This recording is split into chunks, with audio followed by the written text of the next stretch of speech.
Ciao Raga, kumusta Raga? Welcome sa inyong lahat. I am Chad and I will be your guide. Raga, short step-by-step guide lang ito kung paano aayusin doon sa Poste Italiani app ang settings. That way ay magagamit mo ang iyong PostePay, PostePay Evolution o Bangko Posta sa pag-akwisto online. Ganun din para sa mga gustong magpadala sa Pilipinas ng hassle-free at saka no transfer fee to banks and mobile wallets, pwedeng gamitin ang PostePay, PostePay Evolution o Bangko Posta sa TapTap Send Money Transfer app. At kung ikaw ay first time pala ang nagagamit ng TapTap Send para magpadala ng pera sa Pilipinas, huwag mong kalimutan na gamitin yung promo code na RAGACHAD para ikaw ay makatanggap ng welcome bonus. Habang ginagawa ko ang video na ito ay mataas ang palitan, 69.30 Philippine peso, yan ang isang euro. Yan ang exchange rate. Tapos ay 15 euros ang welcome bonus kapag ginamit ang promo code na RAGACHAD. Gaya ng nabanggit na natin doon sa nagdaang video, kapag ikaw ay mayroong account sa Bangko Posta, mayroong kang PostePay Evolution o PostePay, dapat ay mag-download ka na ng Poste Italiani app. Dahil iyan na ang dapat na gagamitin mo. Di nga, mauubusilit na yung ibang mga app. Dahil pinagsama-sama na nila sa iisang app. Yan nga yung Poste Italiani app. Kaya dapat meron ka na yan at nakapag-register ka na. Ang Posta ay nagpadala rin ng instructions. Gaya na rin, papakita ko sa iyo. Yan ang dapat na gagawin na steps. 3 options ang pwedeng gawin pero gagawin natin ay yung pag-set up sa Poste Italiani app. Doon sa app ang ating gagawin. Yun ang ipapakita ko sa iyo at ituturo ko sa iyo, Raga.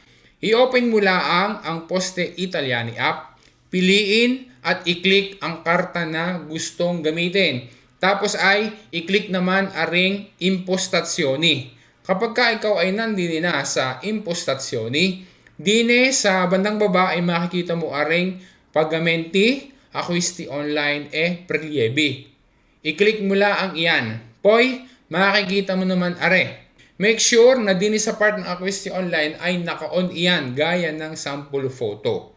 Tapos, sa may ilalim niyan ay i-click mo naman yung scegli. After niyan, kapag naklik mo yung scegli, makikita mo naman areng scegli categorie di acquisto. At kailangan na mayroong check yung trasferimento fondi na kagaya ng sample photo. Makikita mo, yung box na trasferimento fondi ay mayroon ding check.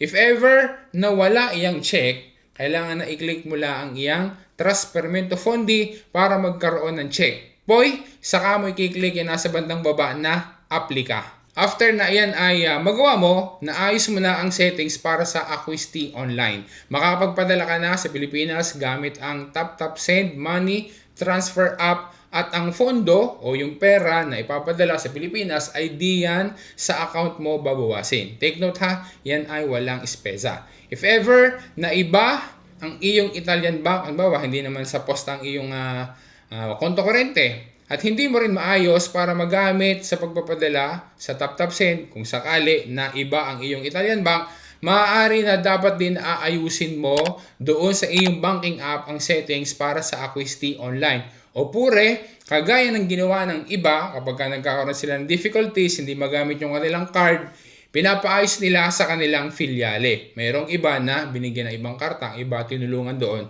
And then after ay nagamitan na nila at sila ay nakapagpadala na sa Pilipinas gamit ang TapTap Send. Huwag mo kalimutan Raga na gamitin ang promo code na RAGACHAD para makatanggap ka ng welcome bonus. Gamitin ang code sa unang padala. Yun Raga, sana naging malinaw sa iyo. Maayos mo dapat na ayusin dyan sa Poste Italiani app para sa ganun ay makagamit ka na ng TapTap Send o kaya naman ay kung napatigil ang paggamit ay tuloy-tuloy na ikaw ay makagamit na ulit. Maraming salamat sa panonood Raga.